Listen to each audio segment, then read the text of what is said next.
Okay, William in Pennsylvania. Here's your new KPO DX5000 Plus. So this is by far the most favorite radio that I have. The one favorite one that I sell. I know they've been a little bit outshined lately by a lot of the newer models, the more higher power models and stuff like that. And there's also some other variants and stuff with this kind of same chassis and stuff. But the thing about it is with these radios is these guys were the first ones to ever have this model, and this has been multiple generations of this radio. So the latest generation was, I think, in the early part of last year. So we'll power this guy on, and what they added is just a couple things. They added a dim function to it, which is here, so it dims the display a little bit. And I want to say they added something else. I just don't remember right now what else they added. There's some other models that came out later in the year by some other companies that share this same similarity. They have some other features and stuff like that. The one thing that they put in that just flat out doesn't work, they put in like this AGC adjustment thing, fast slow. If you put it in fast, you lose your S meter. So that was kind of a useless feature at the time, and I don't think they've ever worked any firmware fixes out for that. Not that I'm aware of anyways. So this doesn't have that, so it's not an issue with this radio or anything like that. These are really nice, just kind of like it's a basic radio. It's featured, but it's basic because you have a lot of the main controls out here. A lot of the stuff you don't have to go into the menu for, which makes it nice. A lot of the stuff is laid out, and I love the look of it, the black. I think it's really good looking. I get tired of looking at the chrome and all the fancy chrome bezels, and I just kind of like this. It's more basic, and I think it looks good. I haven't done one of these in a while because honestly, like I said, they've been a little outshadowed by a lot of the other radios on the market. I have competitively priced this a little bit better to try to get rid of some stock that I have on these, but as far as I'm concerned, I can sit on the stock because I really like the radio. And every radio has its time for a while, and then once things are out for quite some time, then it becomes like some guys just want to run out and buy one of everything. But if I had to choose for a lot of these 10-meter radios that I might use, this would be the one that I probably would use the most, because I just flat out like how it works and stuff, and I like how it looks, and it's a good performing radio. So it doesn't do all the high power and stuff, but just how it looks on the equipment and everything like that, it's really good. I don't need the high power like these do, about I think 50 watts or something at the max. But I mean, honestly, if you're thinking about 50 watts versus 100, there's really not a lot of difference. So it's more just the number, and everybody likes more, so sometimes that 100 number really stands out in their mind. But I don't know, these have really good audio for the guys that like to run echo and stuff. It's got a front control, you don't have to mess around going in menus and stuff and readjusting stuff. Turn your Roger beep on, there it is, on off. It's super easy. So I'm gonna get this one set up, and I'm gonna add my file to it, which is gonna give it some additional features and stuff like that. You can also do 12 and 10 meter on here. It doesn't have a real VFO per se like a lot of the newer radios do. That's something that I think they should add on this chassis, but they haven't added it yet. So that would be a nice upgrade, is have like a true VFO option for it. Alright, so I've already done partially, so we can see, this is the band that, some guys might want to use. The radio only goes down right now in the default setting to like that frequency. So I'm looking at my computer right now. I'm going to send the file in a minute, but it's easier just to kind of describe it. So band A, you can do up to 60 on this, so 60 slots. So let's see here. The first 40 is the UK FM band, and then from 41 to 52 is 12 meter. So that's how I did that, which I think is kind of slick. And then when we go up, let's see, band D will essentially go from 26965 channel 1 all the way up to 27605, which will read out accordingly on the display. That'll be in D band. And then I think I added all the 10 meter technician portion. Let me see where that is. Yeah, band F. Band F will go up to channel number 60 here, even though it's not a channel, it's just the memory slot 60 is what we could call it at that point, because we're talking ham radio, not channelized modes or channelized operation. We're talking ham radio, which is just frequency. So 60 on band F, which is be here, will be 28505, and then going backwards, 28305 will be 40. So 40 to 60 on that one. So I'm going to send this file. I just want to see if there's anything else that I haven't seen in a while. I think that's about it. I have the HR 2510 sounding Roger beep going in. So yeah, let's just send the file. And we'll get it set up here. Oh. Communication port.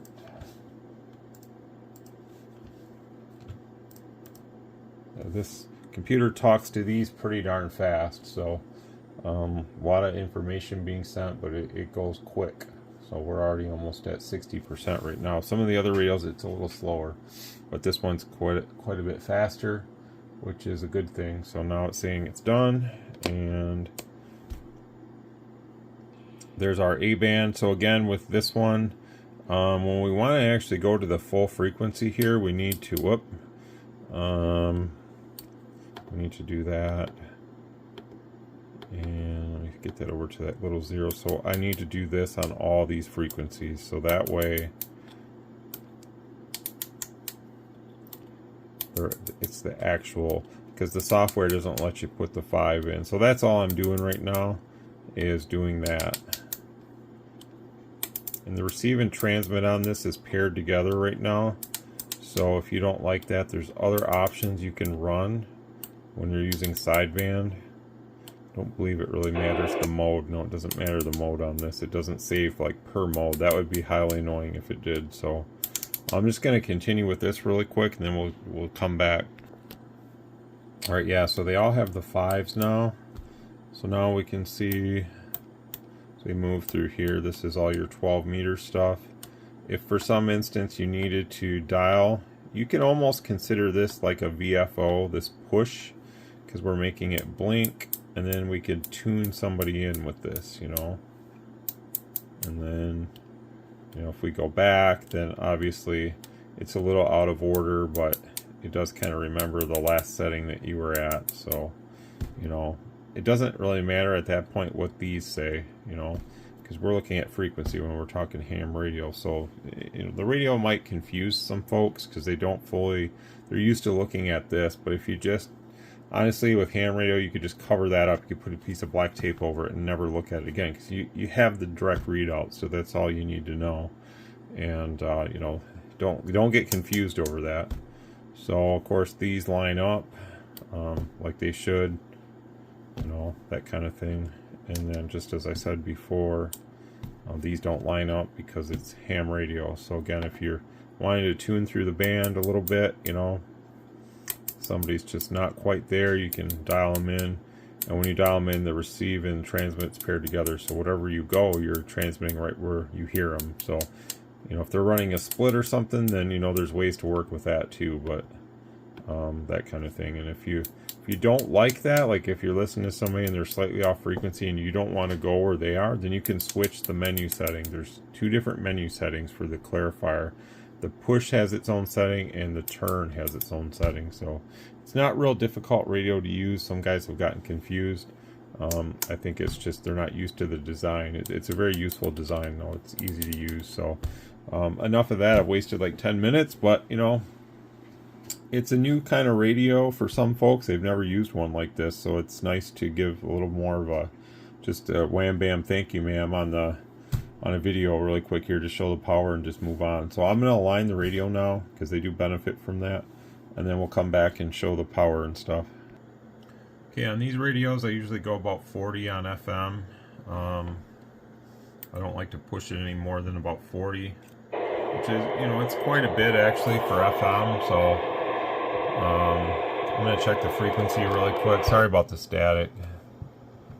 It's just the service mode on these when you have the static. So this thing is spot on frequency, so that's freaking awesome. This was the first one that came out with these new designs from, you know, the factory. So people can say what they will about a lot of the other ones that came out later, but this is the original. Obviously this is a generation later than the original. I still have, I think, one of the original that had the newer board and all that. It kind of just blew away the market. I had these and I couldn't keep them. Like, as soon as I got them, people were just lining up to order them from me. It was crazy. I sold a lot of them, and I've sold them for quite a few years now. But like I say, now they've kind of backed down. You know, they're not doing as well. So, like I say, every radio has its day in the sunshine, as they say. And some guys are more impressed now by all the really fancy radios and all the features and all that stuff. But at the end of the day, I mean, this is still a very good radio. So let's go into the FM deviation. I think that's something they did change too, is this one. The original ones couldn't go up to 4, and this one does, so, which is a good improvement. The original one, I think, capped out at about 2.8, so this one's starting out there. So let's see if we can't bump this up a little bit. There we go. That's good there. So there's a little higher deviation for you. And we'll get all the FM settings now and stop listening to that stupid sound of the static. Go back in here and put this in AM. So on these I go about 8 watts on the RF power control all the way up on AM, and about 1 all the way down. So that's what I'll do now. Get that taken care of.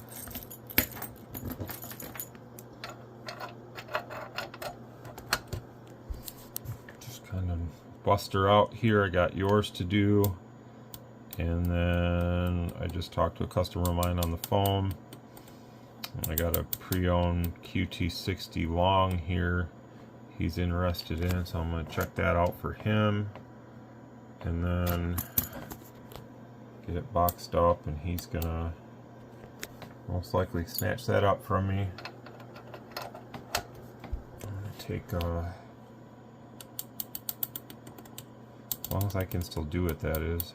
I don't generally do that a lot, but I can sometimes take payments with the phone.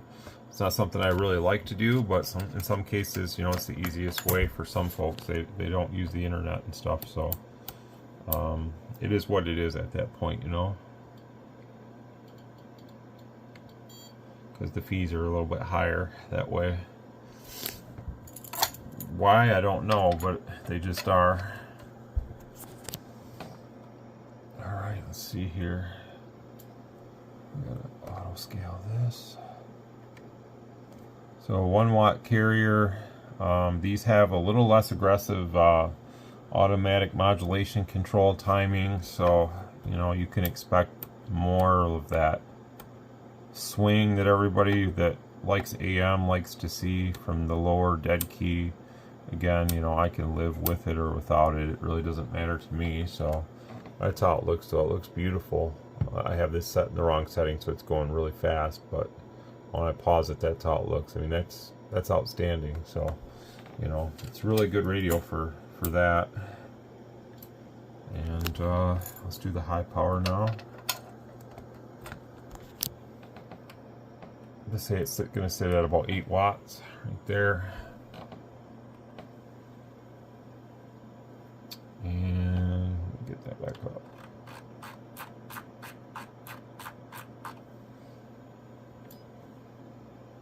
And we're going to auto scale. We can see a little bit more what's going on. So this is about 86% right now, so we'll fix that up a little bit more.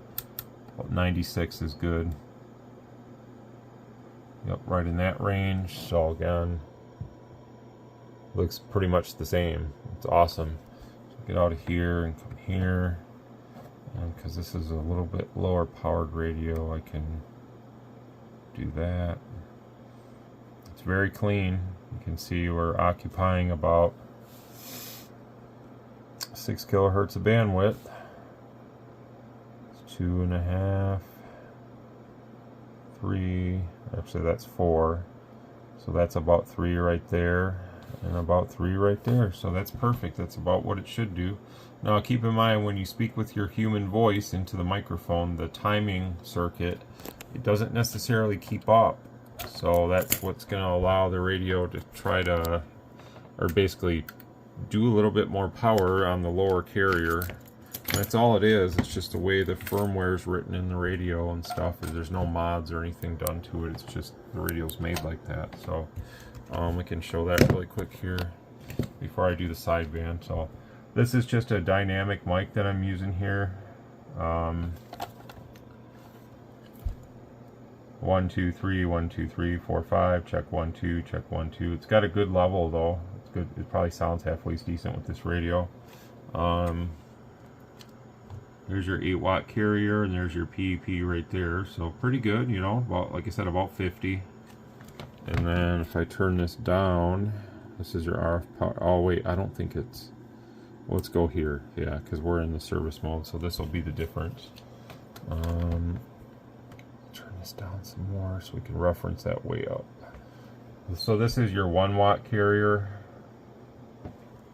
about 0.96, and that's why I'm saying the timing isn't as aggressive, so you know it's not crunching and limiting as much. So you know, as you can see, there's times where we're swinging up there plus 10 watts, sometimes, you know, in the teens. So you know, it will set that off sometimes just due to the fact that there is a little bit of a distortion factor due to the timing being so unaggressive. So, and a lot of guys like that, you know, a lot of guys like that. It's not always going to do that, but as I speak, you know, the circuit is engaging and disengaging, and it's trying to keep up, and at times that it does, but other times not so much. So, but if you watch our spectrum analyzer here, for the most part, we're never going above that 0 dBm line ever in the next adjacent channel to the far left or right. So it's a good performing radio. The guys that are looking for that little bit of like punch on AM, this radio really gives that to you. And you know, as we can see now, the longer you talk, it kind of keeps up. You know, you're kind of like, you know, most people aren't talking that long unless they're getting long-winded and just rambling on, but like I do on the videos. Normally people just kind of talk and say what they're going to say and then get off the key. So, but there you have it. You know, it's pretty good. You know, it's definitely not as aggressive of AM modulation control timing as some of the other radios that came out later. But I have respect for both ways. I mean, it is what it is, you know. I'll do the sideband now. So I'm going to come back here. And I know I'm going to need a little bit more, so we're going to reference that up. Go into two-tone and just see how we look. I feel like they did improve this too, based on where it used to be versus where it's at now. They did a good job, the factory. Let me pause that. So it's not terrible. Actually, I'm going to run my setting here. That way we can just kind of slow it down and real time it. I have a save file. Was that it? No.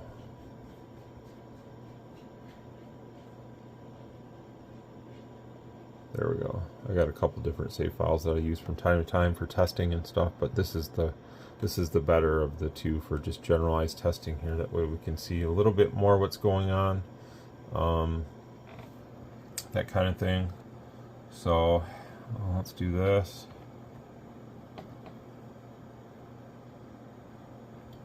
Come in and we'll kind of even those two numbers out and get a better understanding of how linear it is on sideband.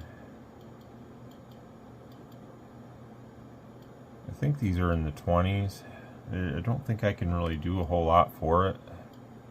Last time.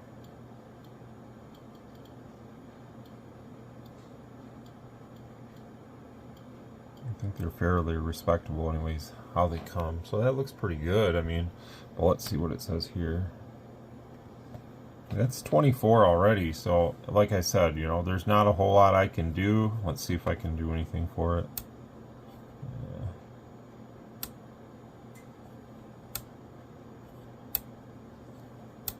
You can see I can drop a little of the IMD down a little bit, and the number didn't really change, but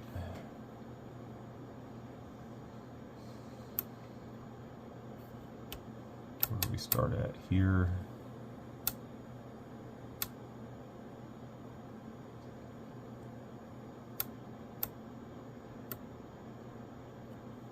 Actually, it's going the wrong way now, so I'm just looking at everything on the screen and kind of looking at the stuff farther out. Well, that's going to be good there, I think. Let me go back and check this.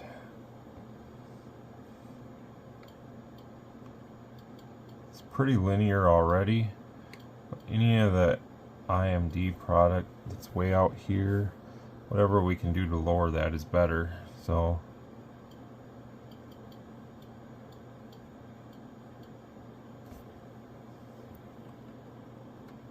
yep, she's looking pretty good. It's actually about 25 now, so I did improve it just a little bit, so that's good. Let's take a look at the sideband power just to see how it's looking. Should be about 40, maybe 50, depending. Radio's a little hot. These don't generally get very hot. That's a good thing about them. I think it's just running dual finals. So 1 2 3 1 2 3 CQ CQ CQ hello CQ hello CQ 1 2 3 1 2 3 CQ CQ. Yeah, so it's doing pretty good power. You know, I did clean up the signal a little bit on it.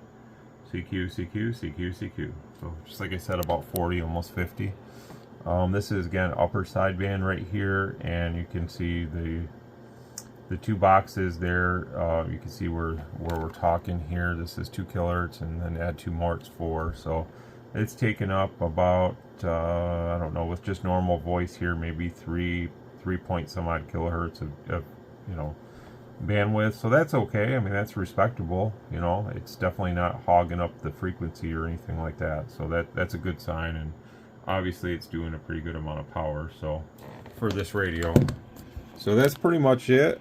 Let's get out of this and come back and kind of just have a peek at it. You know, we'll just look at it here on this band. I'll go here. I'm actually hearing signals on my dummy load.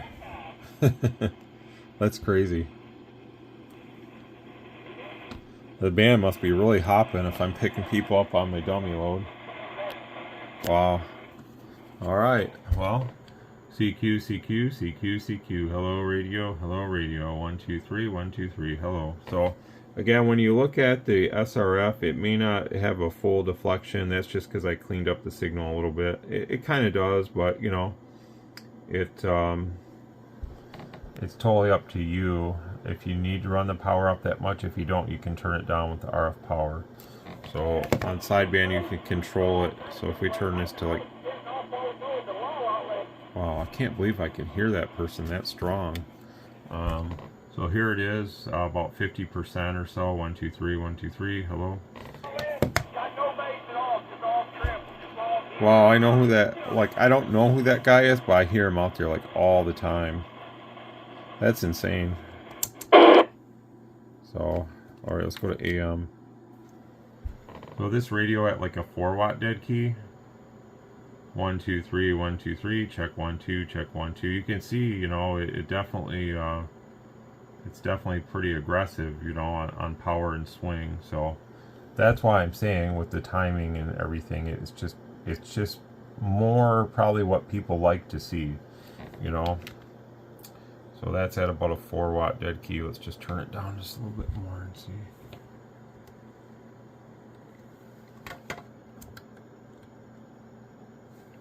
I'm not trying to promote any way to operate radio or anything, you know, to each his own on how you like to run your radio equipment. But I do have a respect for this way too. I mean, being that, you know, I'm an American radio user, I do like AM, and in some cases it is fun to run a radio like this versus some of the others. But I respect the other way too, because I like sometimes the clean way is really good too. And I'm not saying this is overly dirty or anything, because it's not. And we can clearly see that here. So we're still pretty respectable, real respectable actually. So you learn how to talk a little bit better. So anyhow, it's pretty much ready to come to you. So I'm going to hook this up to the antenna, and we'll have a quick peek and see if we can't hear that guy a little bit better, what he's saying. Again, you got your front echo control. If you want to use Roger beep or a tone beep, you can do that. Now you have a tone every time you do something with the radio. If you want the Roger beep on with it, then you'll hear the Roger beep through the speaker. And that Roger beep puts out a wicked, you can see the tone of it.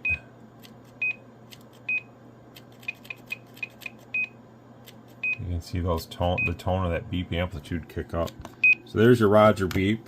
If you want echo, it's called NOG. Here's noise reduction. It's only on or off on this radio, so there's no 1, 2, 3, 4, 5, so it's kind of preset. It's mainly good for like FM and sideband. AM probably you don't need it as much. Mic type, that's a whole nother topic I'll cover in a minute here. So let's see, whoop, that's going to be really loud, I think, so we'll see. I'm going to back up away a little bit. 1, 2, 1, 2. Oh, not too bad. 1, 2, 3, 1, 2, 3. So it doesn't sound bad with this mic, to be honest. 1, 2, 3, 1, 2, 3.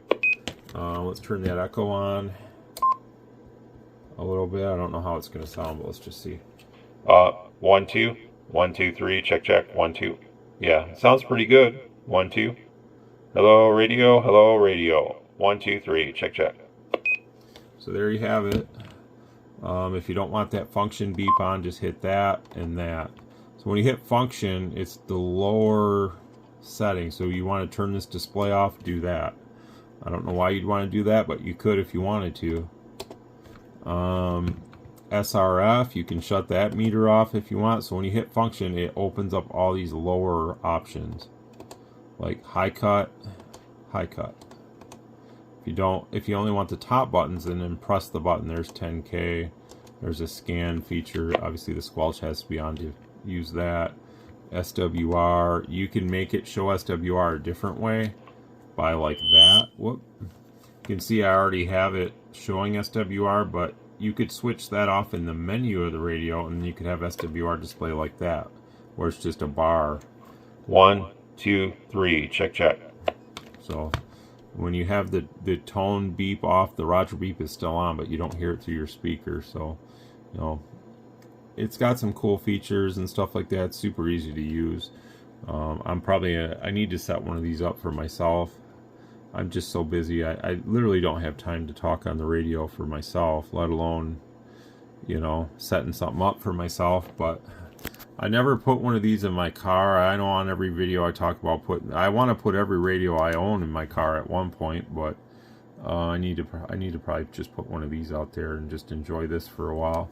I think it'll look really good in the nighttime when I'm driving to work and stuff too.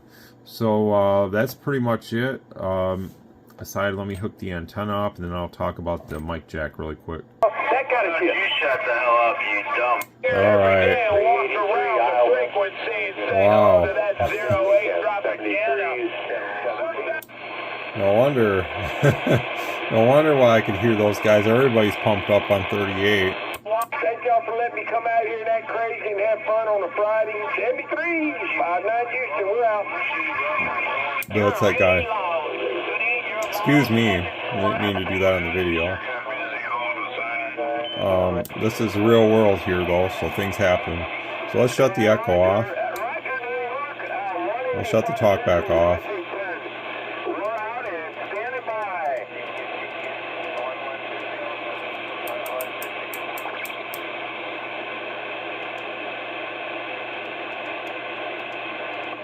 444 Oklahoma, we got you in there, roger. Noise reduction. Roger. Hey, thanks for the comeback. You're coming in here, to 7 over right here in Columbia Basin, Central Washington, the Evergreen State. We're out and stand by. Doesn't matter if this isn't at 12 because you're looking at your frequency counter. So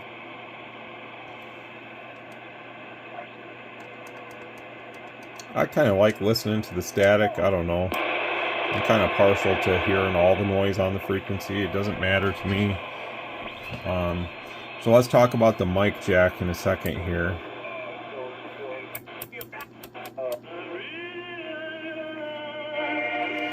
Better be careful doing that.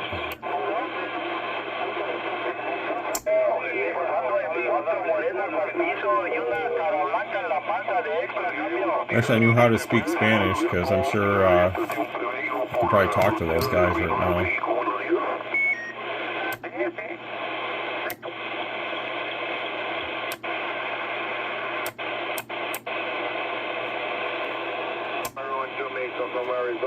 Wow, everybody's coming in. It's gonna be a really good day on the radio today.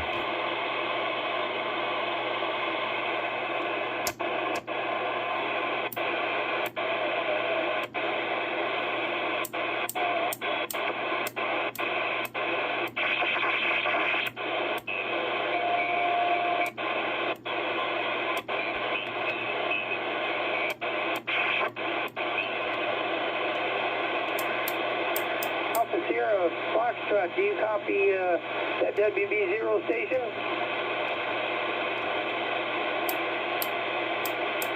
Yeah, if you can, go ahead and try to contact him. I don't know if my Mosley will pick him up any better. Probably not. Boy, it's pretty light. I don't know if you can hear me or not. KT4 Alpha Sierra. It's much quieter. That's the difference. Bravo. That's the difference when you have an antenna that's fully designed for the frequencies that you're on. Is usually you have way less noise and more clarity. This antenna, the Mosley, does not work at all on the CB band. So when you go to that band, you don't hear anything no more. The Mako, same way. It's way more noisy. Yeah, roger on that. No, the band is up and down. Mako. So, we couldn't get him Mosley. earlier. We waited a few minutes. Signal's down a little bit, but he sounds clear. So, Tom, if you're out there, just hold on. We'll try it again here in a few minutes. Get you some more contact. So you can see how I tune through the band. At first it's going to default to the setting, then you tap it again. You kind of work your way through. And now you can do that. So you can easily access people on this radio. It's just a little more. You have to do a little bit more work to get to where you want to hear. That kind of thing. So, alright, let's talk about the mic really quick. So this radio has a bias coming out of the mic jack. And what that is I'm going to actually test it because I want to make sure when it's in dynamic setting that it's actually there. So what I'm going to do is I'm going to probe the mic jack and look for voltage. Yep, so this radio, like I said, it has bias on the mic jack. So the reason for that is the microphone that comes with the radio has channel up and down buttons, and the bias is to help make those the channel up and down buttons work. So, and also there's a fast button, I think, or something, or scan button or something. So this is pin number 3 on your 4-pin mic jack. So we have about 3.3 volts of 3.3, and also on pin number 4 about the same. So it's always been kind of customary that on any mic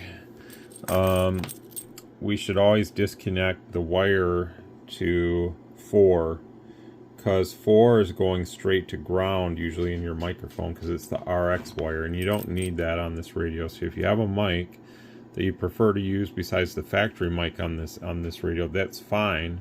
What I recommend is just going in either to the plug side or open up the mic and track the wire back from the plug side, and you can use an ohm meter or something to figure out, like or a continuity check to figure out, okay, if you probe the wire number 4 where on the other side does it reappear, and you usually will find it that way. It's pretty easy, but you can either disconnect it in your mic or disconnect it at the plug.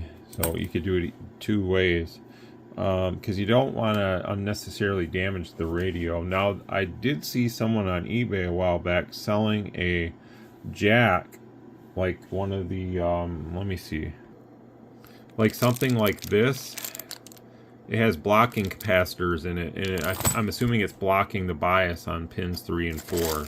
So that way there's no bias present at all, and then you can run your mic however you want. I mean, again, you don't need the number 4 wire for RX anyways, as you can clearly hear. We don't need that on this radio to hear sound, so that's not an issue. You could run a mic with that unplugged. I think 3 isn't 3 normally TX or something, so obviously the hot going into TX, it's never damaged the radio, so I don't think there's really a major concern there. But having the blocking capacitor, I mean, you could also install it in your microphone if you wanted to do it like that too. I think that's the better way to go about it. But to be honest, you know, and also the radio does have a condenser option. So the radio will power a condenser mic here. So I'm going to probe and figure out if that adds any more bias anywhere else. So let's do that really quick. So we already know bias of 3.3 and 3.2. Yeah, so there's bias on pin. What pin is that? Is that pin 1? That adds a little bit of bias to pin 2. So when you switch that electret condenser setting on, there's a little bit of bias present on pin 2 now, as you can see there. I hope. So obviously if you had yourself like a factory mic that is a condenser, and they do have them out there, something, you know, you could essentially have a electret condenser hand mic that's non-modulated, but in a sense it is, because the condenser in there, you know, the voltage comes out, the bias comes out and energizes the little cartridge in there, which gives you a little bit better sound than a dynamic mic, which is kind of flat sounding. So you can kind of do it either way, but either way it's better to disconnect that 4th wire from your mic plug on either setting. So I'm going to leave it in the dynamic, because that's the setting to leave it in for all mics. That you know, any mic that you might run on this radio, run it in the dynamic, except for, let me see if I can find one. This probably wouldn't be a preferred mic, but this is a condenser mic, and these come with like your Unit N Pro 510 or Pro 520. So this has to have bias from the radio to charge the element. So we can see, oh crap, I didn't mean to do that. I thought I didn't mean to key up while I wasn't speaking, so I didn't produce any power. So we're gonna go back to the dummy load really quick to do the quick test. I just want to show that. I know this is a really long video, but I just wanted to talk about that. So let's go back to the dummy load. We've already know that we got a really good receiver here. Okay, so we got our little electret condenser hand mic here. It's, you know, and we can see here that we are producing power. We can see it on the spectrum analyzer that we see some modulation information there. Now this isn't a very good mic, so don't expect a whole lot out of this, but we can see that we are putting out some power. 1 2 3 1 2 3, check check check, hello, 1 2.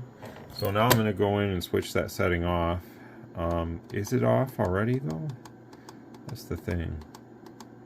Oh, it's in dynamic, so maybe that's why. So when we put this in EL, now it should take off a little bit better. So let's see now. Yeah, now 1 2 3 1 2 3, check check. Now it's actually working properly. So this mic, for whatever reason, still does pass a little bit of sound, which kind of surprises me. Over other mics usually don't, but this one did. So now it's getting the bias that it needs, and it's working much better now, and it probably has a much better sound with the EL setting. So when we switch that EL setting off, I'm really surprised it still had functionality. I was looking for an Anytone mic for like an Aries 2 or a QT40, because those don't work at all without the bias.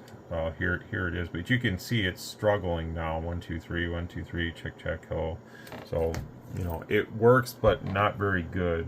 So because we're not getting the voltage to the condenser, that kind of thing. So that's basically the only mic that I would say. Obviously, if you find a 4-pin, they make like Workman makes them or something. I think they're going to be an electric condenser version of a 4-pin. And if you find one of those and want to use it, you can. You just need to go in and switch that to this. Other than that, always leave it there. And of course, don't run this. Anything else is fine. My preferred mic on these radios. Let me find one. My preferred mic on these radios is this mic. And what we do with these is we take the back off, remove a wire internally, and that disconnects the bias off pin 4. And there's no problems whatsoever running these mics with the KPO radio with the KPO mic. But that's my preference. So that's up to you on what you want to do with the mic. But I think I covered everything. It's just be careful with the mic that you use. If you can find that plug with the blocking capacitors, that's going to be a better way to go with any mic. Then just know that if you were to get yourself a condenser mic, if you have that plug on with the blocking capacitors, even if you switch the menu setting on, it's not going to work because it's going to block the bias from coming out of the mic jack. So that's just something to be aware of. I'm not sure where you're going to use the radio. I'm just going to kind of park it here for you. And hopefully you got what you needed to get out of this. It's been a really long one, so I haven't done one in a while. 73, hope you enjoy it.